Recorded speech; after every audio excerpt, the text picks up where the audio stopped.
Hi there, and welcome to this program of the University of Arkansas Small Business and Technology Development Center.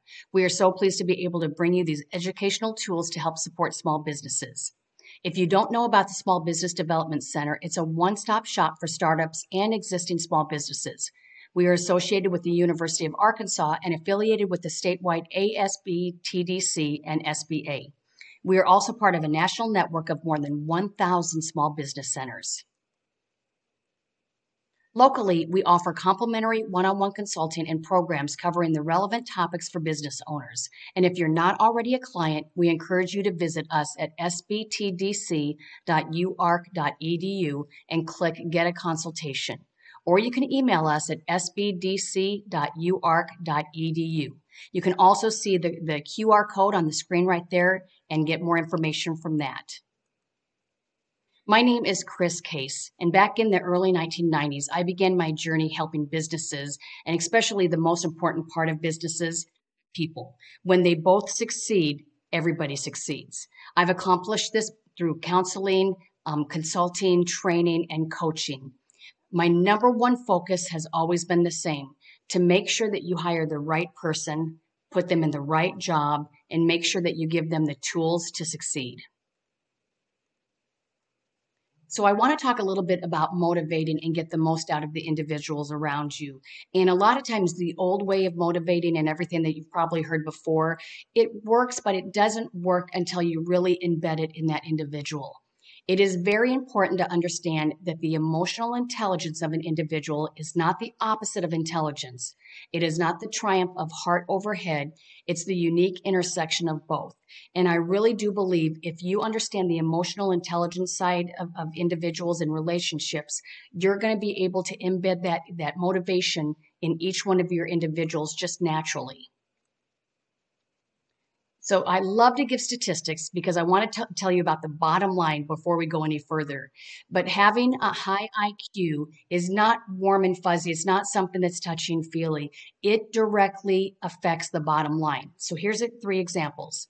Pepsi, for example, executives with a high EQ generated 10% more productivity, had 87% less turnover, and brought $3.75 million more value to the company. They increased their return on investment by 1,000%. L'Oreal, the salespeople with a high EQ, sold $2.5 million more than others. So their emotional intelligence, if they registered a high emotional intelligence and they worked at it, they were better salespeople because of it. And then Sheridan, my last example, they incorporated an emotional intelligence initiative and their market share grew by 24%. So again, this is something that is just not out there and kind of flying by the seat of its pants. It is something that really helps the bottom line and the return on investment. So what is emotional intelligence? It's really the capacity to be aware of and control and express not only our emotions, but those emotions of others around us. So if we're all emotionally intelligent and we all focus on that, everything is going to be better because of it. Communication, leadership, motivating, sales, it all kind of falls in under one bucket. Now, I want to explain a little bit of the difference between IQ and emotional intelligence. Your IQ is genetic. We're born with a particular IQ. We can make it a little bit better, our reasoning and our decision making, but we really don't have control over it. We have complete control over our emotional intelligence. That's why I think it's so important for us to understand what it is and how we can make it better. We've got control over it. We can understand it. We can focus on it, and we can make it better. Here's a little bit of the history. So emotional intelligence has been around for years, even the mid-60s. But what really kind of brought it to fruition and everybody started understanding it a little bit more was when a gentleman by the name of Daniel Goldman published his first book about emotional intelligence in the mid-1990s. What he did was he did a lot of research in the educational area. He really taught emotional intelligence to kids that were very young, all the way through their years, all the way up to their 20s.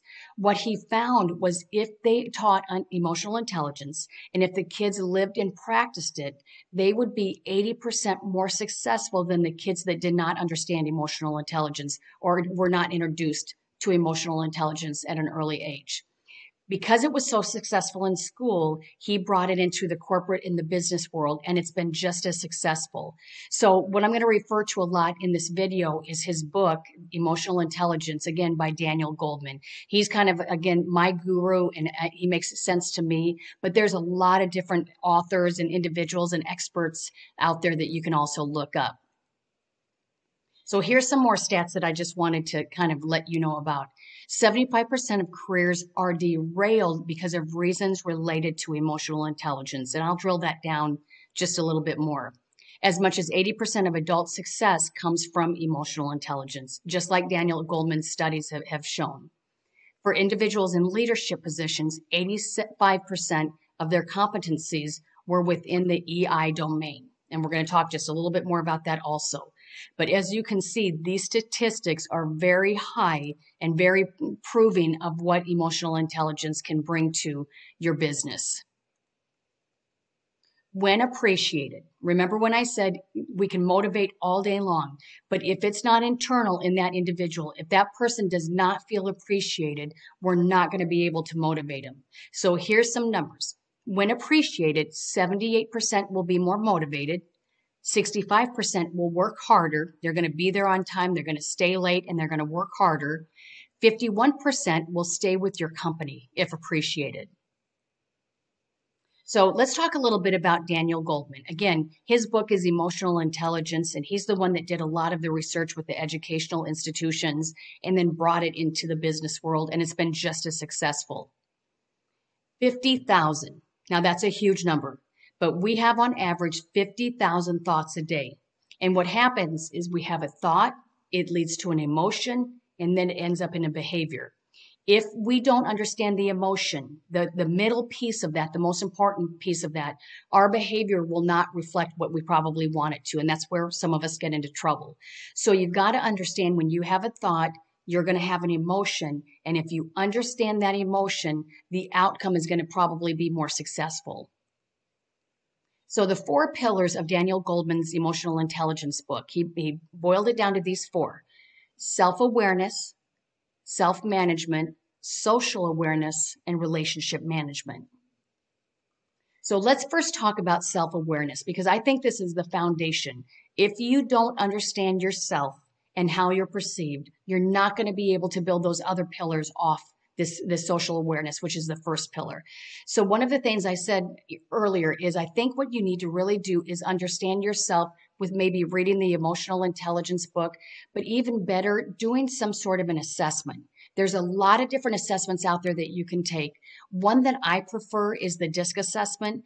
It just boils it down to 4 different behaviors, and it's very easy for me to understand and explain to other people. It will give me a report of what my strengths are, what my opportunities are, how I communicate, and I'll have a real understanding of myself. But even better, what you've got to do is you've got to ask other individuals. So a lot of times I do the 360-degree feedback where you ask a group of people. Maybe it's somebody at home. Maybe it's somebody at work that's a peer. Maybe it's your leader. But you take a group of 4 or 5 people and ask them questions about yourself so you really get a full understanding and self-awareness of yourself. So what are your strengths? What are your weaknesses? How are you perceived? That, if you understand that, that is the first pillar, and that's the foundation of these other 3 pillars. The next one, so by understanding yourself, you've got all that information, but now what do you do with it? You've got to be able to manage it. So in order to take that information and manage it, you've got to make sure that you practice it. You focus your attention on the details, on the information that you've been fed from your assessment from those other individuals. Take notice of your relationship with others, because again, at the end of the day, it's all about relationships with who we work with, our clients, our family. So take notice of that and figure out what's working and maybe what's not working. And then also during this time, especially, know your emotional triggers. Stress is at an all-time level, at an all-time high. So what you've got to do is with your stress, in order to manage yourself, you've got to make sure that you understand your triggers. It might be an individual. It might be a situation. It might be some kind of a solution or a problem that comes along that triggers you. If you understand that and you know your triggers beforehand, you're going to be able to deal with them a little bit better and accept them. So again, that thought becomes an emotion. You've already understood the emotion, becomes the behavior, and it's probably going to be a behavior that you're more proud of. And then social awareness. You've got to be aware when you walk into a room or a meeting or a situation, kind of the understanding of what people's nonverbal cues are. How are they behaving? How are they talking? Is there a little bit of elevated conversation going on? Walking into a room and being aware of it is huge on the emotional intelligence. You've got to sit back and listen. So a lot of times we won't pick up on this information because we walk in and we start talking right away. If you sit back and listen, you're going to be able to observe a lot of nonverbal cues that are going on that you'll be able to pick up on. Watch the nonverbal communication. Over 90% of all communication is nonverbal. It is in some form of body language, of tone of voice. So make sure, again, you take a seat and step back and watch. But to become a social aware, you've got to make sure that you watch what's going on around you before you act or before you talk. And then the last one, if you've mastered all three of these pillars, this is going to be a pretty easy one, but they really all head up to this. We want to be able to be successful in our relationships. So relationship management is the last pillar. You've got to make sure that you become the expert, not only in yourself, but in reading others, your triggers, and then how to deal with those before they become conflict or some kind of crucial conversation. You've also got to work at relationships. A lot of us kind of tend to take a step back with the people that we're closest to. You've got to remember that sometimes those are the people that you need to work a little bit harder on with the relationships. Relationships worth having are worth working for. And the last one is being empathetic. We don't know what that person is going through. We have not walked through their shoes. So before you become emotional or before you head to conflict, you've got to step back and realize that you might not completely understand where that person is coming from or what has happened to them that day. So being empathetic is really a huge part of being emotional intelligent. So strive for high emotional intelligence. And I boiled this down to 6 points. If you can do this, you're going to see your emotional intelligence almost immediately improve.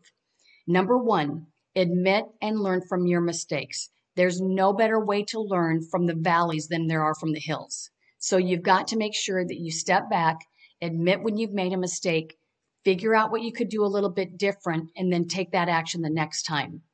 Take criticism well. It can be something that can be minor or it can be major. But when somebody is giving you some feedback, listen to it. You might not completely agree with it, but at least listen to it and maybe agree with a part or two that you can change. Stay cool under pressure. Just like I said earlier, know your triggers. If you do, and you walk into a situation with a person or some kind of a circumstance that you know is a trigger, you're going to be able to stay cool under pressure. Be able to control your emotions. And that also kind of lines up with the triggers. If you just sit back and listen, and if you can control what you're about to say or what you're about to do in a situation, you're going to be able to bump up your emotional intelligence. Conduct thoughtful discussions. And again, I think this boils back to the relationship part of it. You've got to be thoughtful in everything that you do, in the conversations, in the relationships, even in the conflict. You've just got to conduct thoughtfulness throughout your relationships. And then listen at least as much as you talk. Some of us like to talk a lot. And so what you got to do is just make sure that you sit back and listen. You're not going to learn anything from talking. You're going to learn more from listening. So just take a step back. Now, if you improve your emotional intelligence and if you understand these 6, you're going to be able to teach or kind of let other people into the secret, and that is what's going to motivate them. They're going to understand that motivation doesn't come a lot of times intrinsically. It's going to come from how you feel, if you feel appreciated, and if you're emotionally intelligent. Thank you again for joining us, and I hope this video was helpful. You can find more videos like these, a listing of events and educational programmings, and much, much more at sbtdc.uark.edu, or you can connect using the QR code right there on your screen. You can also email us at sbdc@uark.edu. We also post valuable content on social media, so please follow us on Facebook, Instagram, and LinkedIn. I'm so glad you guys all joined us today, and I sure hope to see you again soon.